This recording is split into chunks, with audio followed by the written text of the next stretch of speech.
Jadi ini sahabat liputan6.com, kita mau lebih kenal ya sama Romo Igna gitu kan. Bisa diceritain nggak dulu waktu pengalaman spiritualnya pertama kali ya Romo ya, ketika terpanggil menjadi pastor, kemudian sudah perjalanan sejauh ini. Boleh tahu nggak ceritanya seperti apa waktu dulu? Ya, biasanya kan anak kecil itu tidak begitu sadar ya mengenai hidupnya sendiri. Saya masuk ke tempat pendidikan calon imam itu ketika usia saya baru 11 tahun. Silahkan membayangkan anak 11 tahun itu tahu apa. Jadi lulus sekolah rakyat waktu itu, masuk ke SMP. Itu mulailah calon menjadi calon imam sejak kecil. Nah, perjalanan yang panjang itulah yang membuat saya semakin sadar mengenai yang namanya panggilan itu. Terus terang saja, saya merasa bahwa di dalam masa pembinaan pendidikan sejak usia 11 tahun, itu tidak pernah mengalami apapun yang besar. Menggoncangkan ya tidak, menggembirakan ya tidak, jadi jalan saja sebagai sesuatu yang rutin, tanpa sadar saya itu sebetulnya mau apa. Baru sesudah saya SMA, itu saya baru mulai memikirkan sungguh-sungguh, merenungkan secara pribadi jalan hidup yang saya pilih itu. Dan ketika saya lulus SMA, saya sudah tidak memikirkan lagi jalan hidup yang lain, selain ingin menjadi imam, dan waktu itu menjadi imam di Keuskupan Agung Semarang. Sesudah itu berjalan terus, lulus di pendidikan calon imam, menjadi imam, studi, dan kemudian saya mengajar. Nah, ketika saya mengajar selama 16 tahun di Universitas Sanata Dharma, saya merasa bahwa jalan hidup saya ya itulah sebagai imam yang tidak diutus untuk langsung menggembalakan umat, tetapi mengajar calon-calon imam itu. Ternyata sesudah 16 tahun mengajar, saya ditunjuk sebagai uskup Keuskupan Agung Semarang. Selama 12-13 tahun, sesudah itu saya dipindah ke Jakarta pada tahun 2009. Nah, di dalam perjalanan yang terakhir-terakhir ini, saya merasa bahwa hidup saya ini dibelok-belokkan oleh Tuhan. Jadi ketika saya merencanakan cara hidup saya sendiri, jalan hidup termasuk profesi saya, itu tidak pernah jadi. Sebagai contoh ya, sudah saya sering ceritakan, ketika masih anak-anak yaitu SD, sekolah rakyat ya, saya ingin menjadi polisi. Karena di desa saya ada seorang polisi yang sangat baik. Dan saya ingin menjadi seperti itu. Dan ternyata pada suatu ketika tanpa direncanakan, saya ingat betul waktu itu, saya mengikuti perayaan Ekaristi di hari Jumat pertama. Di paroki saya di desa, lalu pastor yang memimpin perayaan Ekaristi itu mendekati saya, seorang misionaris Belanda. Dia bertanya kepada saya, apakah kamu mau masuk seminari? Itu artinya masuk pendidikan calon imam. Tanpa pikir saya mengatakan, iya saya mau. Padahal cita-citanya jadi polisi. Tapi pada saat itu, entah bagaimana Tuhan membelokkan saya ke jalan yang lain. Lalu pastor itu minta izin orang tua saya mengizinkan, masuklah saya pendidikan kelas 1 SMP, sudah di asrama, di Mertoyudan, Seminari Menengah Mertoyudan di Magelang. Terus begitu ya sampai lulus SMA, masuk seminari tinggi. Saya itu ingin menjadi pastor, menjadi imam, untuk menjadi imam di paroki, melayani umat seperti paroki katedral ini. Memang saya diberi tugas menjadi pastor paroki, tapi hanya 9 bulan.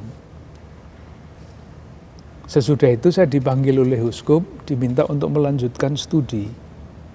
Nah, saya sudah tahu ini kalau melanjutkan studi pasti nanti tidak akan ditempatkan untuk melayani umat langsung. Dan betul, ketika saya selesai studi selama 3 tahun, Saya ditempatkan di tempat pendidikan calon imam, menjadi dosen di situ selama 16 tahun.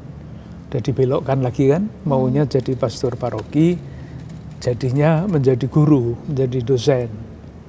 Nah, saya pikir menjadi dosen itu ya itulah tahap hidup saya yang terakhir ya, karena biasanya dosen tidak dipindah-pindah.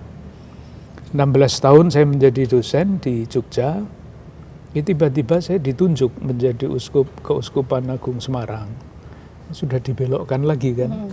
Pindah lagi tuh ke Semarang. Pindah lagi, jadi rencana saya tidak menjadi dosen tapi dijadikan dosen. Saya sebagai imam di Keuskupan Agung Semarang, ya pastinya melayaninya di wilayah itu. Ternyata dipindah juga ke sini. Jadi kalau ditanyakan pengalaman rohani, kalau saya rumuskan sekarang ini, sesudah menjalani perjalanan yang bertahun-tahun ini, kesimpulan saya, Tuhan itu membelok-belokkan hidup saya sesuai dengan kehendaknya. Dan itu memang sesuai dengan yang kami ucapkan ya ketika ditabiskan menjadi imam itu kan harus taat. Janji kepada pimpinan, dalam hal ini uskup, untuk selalu taat, dimanapun ditempatkan, dimanapun diberi tugas, kesitulah saya berangkat. Itu bukti bahwa ketaatan juga ya dengan apa yang menjadi panggilan, terus perintah Tuhan yang akhirnya membawa perjalanan hidup Romo begitu sampai sekarang. Iya ya, pasti Tuhan tidak omong langsung saya ya, takut. Kehendak Tuhan, rencana Tuhan itu selalu lewat pimpinan saya. Maka pimpinan saya waktu itu Keuskupan Agung Semarang, Bapak Kardinal Justinus Darmo Yuwono, itu pasti ketika mengutus saya untuk belajar lanjut, itu pasti tidak diputuskan beliau sendiri, pasti dilihat kepentingan keuskupan itu apa, dan Bapak Kardinal itu kan sebagai uskup mempunyai tim ya, mempunyai konsultor, penasihat-penasihat, pasti keputusannya keputusan bersama itu. Ya. Tapi selama perjalanan itu ya, bertahun-tahun sudah dilalui begitu Romo, kira-kira tantangan terbesar yang dihadapi ketika awal perjalanan sebagai seorang imam begitu ya, dan kemudian bagaimana caranya Romo ini bisa menghadapinya? Pasti kan tantangan tuh internal, eksternal, apapun ada Romo. Itulah yang tadi saya katakan ya. Mungkin saya itu orang termasuk yang tidak normal ya. Kalau saya ditanya tantangan apa yang paling besar, saya itu tidak pernah merasa ada tantangan yang begitu besar. Tantangan ada, ketika mengajar pun kan tantangannya untuk untuk menempuh jenjang akademik itu kan juga tidak gampang. Tetapi dengan keyakinan bahwa dengan menjalankan tugas yang dipercayakan kepada saya pasti bisa. Itu pedoman saya. Kalau saya diberi tugas apapun, saya hanya akan menjalankan tugas itu sebaik-baiknya. Perkara hasilnya seperti apa, saya tidak ambil pusing. Karena pimpinan saya pasti melihat kalau saya ditugaskan untuk tugas itu, pasti mereka itu sudah mempunyai alasan yang kuat untuk menugaskan saya. Jadi kalau saya ditugaskan untuk tugas tertentu, saya yakin bahwa dengan menjalankan tugas dan usaha yang biasa, yang sebaik-baiknya tugas itu dapat saya lakukan. Tidak pernah punya ambisi, tidak pernah punya macam-macam. Pokoknya jalankan tugas yang diberikan itu sebaik-baiknya, sesudah itu diserahkan kepada yang menugaskan. Hanya begitu saja Mbak. Jadi kalau tantangannya setiap perutusan pasti ada tantangannya, seperti misalnya ketika saya diutus menjadi uskup ya. Uskup itu kan melayani lapangan, dan lapangannya luas. Kalau di Semarang itu kan hampir seluruh Jawa Tengah ya pelayanannya. Padahal saya belum pernah ditugaskan di lapangan kecuali 9 bulan. Pada waktu sesudah saya ditabiskan. Teman-teman saya kasihan sama saya waktu itu. Karena apa? Kasihan Haryo itu karena belum mempunyai pengalaman lapangan yang cukup. Sekarang diberi tugas untuk memimpin pelayanan di lapangan yang luasnya seperti itu dengan segala macam kompleksitasnya. Tetapi ada yang mengatakan kepada saya, tidak usah kasihan, Haryo itu kan mudah beradaptasi, jadi nanti kalau diberi tugas ini, dia akan mudah beradaptasi dengan tugas yang baru, dan begitu seterusnya. Itu yang menghibur saya. Tetapi yang membuat saya merasa, rasa-rasanya mungkin Tuhan memanjakan saya ya, Mbak ya. Tapi yang membuat saya merasa tidak pernah mempunyai tantangan yang begitu besar, itu karena saya merasa bahwa saya tidak bekerja sendiri. Pertama, di dalam setiap penugasan itu selalu ada kawan kerja, selalu. Dan saya paling mudah untuk mendengarkan teman-teman berpikir, menyampaikan gagasan, itu mudah sekali bagi saya.